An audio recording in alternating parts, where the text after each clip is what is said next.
নমঃ শিবায়। ওম নমঃ শিবায়। ওম নমঃ শিবায়। বন্ধুরা, 2025 সালে কেতু হতে চলেছে উচ্চ, যার ফলে এই 4টি রাশির গুপ্তধন প্রাপ্তি ঘটতে চলেছে। হ্যাঁ বন্ধুরা, আমি এই ভিডিওতে 12টি রাশির মধ্যে স্পেশাল 4টি রাশির নাম বলবো, যে রাশিগুলি 2025 সালে গুপ্তধন পেয়ে হতে চলেছে মহা কোটিপতি। দেখুন, আমাদের প্রত্যেকের জীবনে একটা স্বপ্ন কিন্তু থাকে, যদি আমি কোটি টাকা পেয়ে যেতাম তাহলে দুঃখ কষ্ট থাকতো না। হ্যাঁ, আর এই কোটি টাকার জোগাড় কিন্তু এবার কেতু গ্রহই দিতে চলেছে।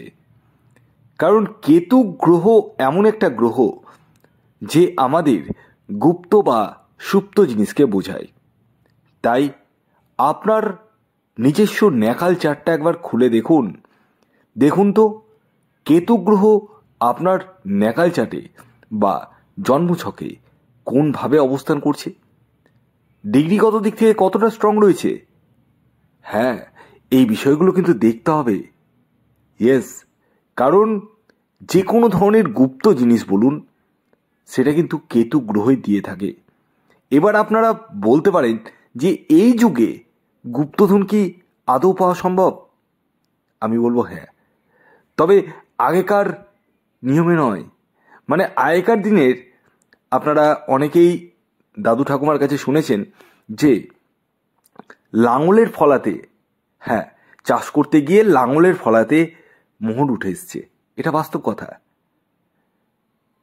এছাড়াও দিঘিতে জাল ফেলে ঘরা ঘরা মোহর উঠেছে। হ্যাঁ, এটাও বাস্তব কথা। এই কথাগুলো কিন্তু গল্প কথা নয়, আর এটাই কিন্তু হয়েছে। কারণ তখনকার দিনে তো এখনকার মতো মানুষজন ছিল না। আজকালকার মানুষের যেভাবে লোভ বেড়েছে, তখনকার মানুষের লোভ ছিল না। ধরুন, আপনি যদি কাউকে বলতেন যে কাকু আমি একটু মাছ খাবো, তখনকার কথা বলছি, তো আপনাকে বলতো যা গিয়ে মাছ ধরে নে। আর তখনকার দিনে তো এইরকম ছোট ছোট যে মাছগুলো আমরা খাই না, সেই মাছ তো তখনকার দিনে ছিল না। তখনকার দিনে কমপক্ষে 20 কেজি, 18 কেজি, 15 কেজির আপে থাকতো। আর এই যে মাছগুলো যেগুলো আমরা খাচ্ছি না, যেগুলো আমরা 2 কেজি 3 কেজি, এগুলো বলতে বাচ্চা মাছ। হ্যাঁ, এটা আমার ঠাকুমার দিদার কাছ থেকে শোনা, দাদু ঠাকুমার কাছ থেকে শোনা। আপনারাও আশা করি শুনেছেন অনেকেই। এই মাছগুলোকে বাচ্চা মাছ বলতো। এগুলো মাছ ধরা পড়লো, জালে ধরা পড়লো, ছেড়ে দিত, খেত না। তো তখনকার দিনে যে মাছ, কারো পুকুরে যে মাছ, আপনি এখনকার দিনে যে কারো পুকুরে উইদাউট পারমিশনে মাছ ফেলে দেন তো, এই জাল ফেলে দেন তো, দেখবেন আপনার বিরুদ্ধে বিভিন্ন রকম কোর্ট কেস মামলা হয়ে গেছে। তখনকার দিনে এরকম ছিল না, মানুষের মধ্যে লোভ ছিল না এত। তখনকার দিনে মানুষরা আজকালকার মানুষের মতো না, এত লোভী ছিল না। তখনকার মানুষের মধ্যে ছিল ভালোবাসা, ভক্তি, এগুলো ছিল, এটা বাস্তব। কিন্তু যুগের পরিবর্তনে, যুগের মানে হালে মানুষজন কেমন বদলে গেছে। এখনকার যুগে এক চুল মানে জায়গা কেউ ছাড়ে না, 1 ইঞ্চি জায়গা কেউ ছাড়ে না। তো কি বলবো, আমার বলার ভাষা নেই। যাই হোক, যেটা মূল বিষয়ে আমি বলছিলাম সেটা হচ্ছে যে তখনকার দিনে জাল ফেলে এক ঘোড়া মোহরও উঠেছে, লাঙলে ফলাতে মোহরও উঠেছে। এবং সবচেয়ে বড় কথা কি জানেন, তখনকার সময়ে যেভাবে গুপ্তধন প্রাপ্তি ঘটেছে, কিন্তু এখনকার যুগে সেটা পসিবল নয়, জীবনও হবে না। আবার অনেক সময় বাড়ি তৈরি করতে গিয়ে, খনন করতে গিয়েও মোহর বা মোহরের বাক্স উঠে গেছে। এগুলো হয়েছে, আপনারা ইউটিউবে সার্চ করলেও পেয়ে যাবেন। কিন্তু এখনকার যুগে কি পসিবল? আমি বলবো হ্যাঁ, কারণ সেইভাবে পসিবল না। কিভাবে পসিবল? ধরুন আপনার কোনো একটা জায়গা রয়েছে, ধরুন সেই জায়গাটা আপনি বিক্রি করতে পারছেন না, বিভিন্ন কারণে, পলিটিক্যাল কারণ হতে পারে বা আপনার মানে ফ্যামিলিগত কারণের জন্য কোর্ট কেস চলছে, কিন্তু সেই জায়গাটা বিক্রি করতে পারলে আপনার হাতে কোটি টাকা চলে আসতো। কিন্তু হঠাৎ দেখবেন সব কেমন উল্টো চাল ঘুরতে লেগে গেল, আপনি জায়গাটা বিক্রি করে ফেললেন এবং প্রচুর টাকা পেয়ে গেলেন। এটা একটা হতে পারে।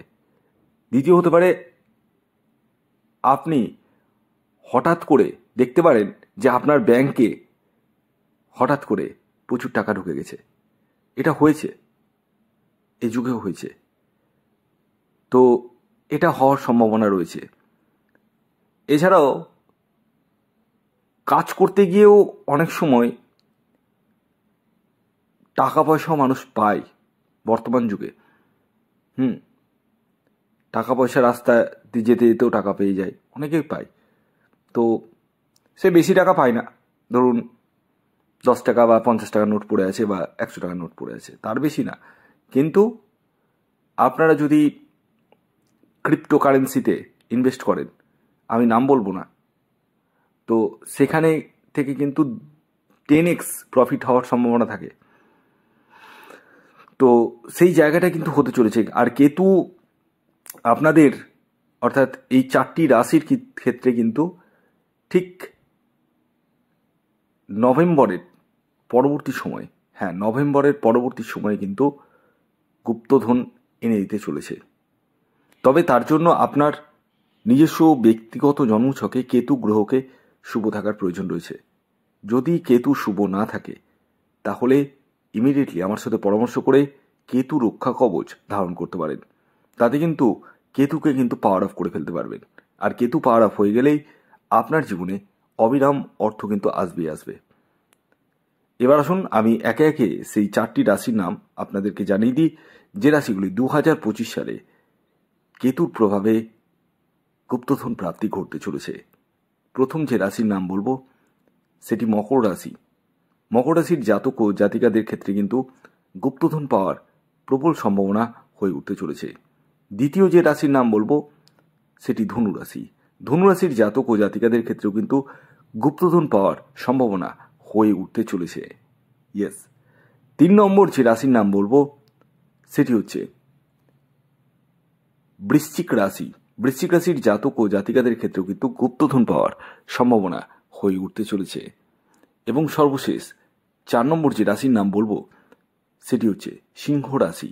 সিংহ রাশির জাতক ও জাতিকাদের ক্ষেত্রেও কিন্তু গুপ্তধন পাওয়ার সম্ভাবনা হয়ে উঠতে চলেছে। তো এই ছিল 4টি সৌভাগ্যশালী রাশি, যে রাশিগুলি 2025 সালে গুপ্তধন পেয়ে হতে চলেছে মহাকোটিপতি। ভিডিওটি কেমন লাগলো অবশ্যই জানাবেন। যারা আমার সাথে পরামর্শ করতে ভাবছেন তারা স্ক্রিনে দেওয়া হোয়াটসঅ্যাপ বুকিং নাম্বারে ইমিডিয়েটলি যোগাযোগ করতে পারেন। ধন্যবাদ।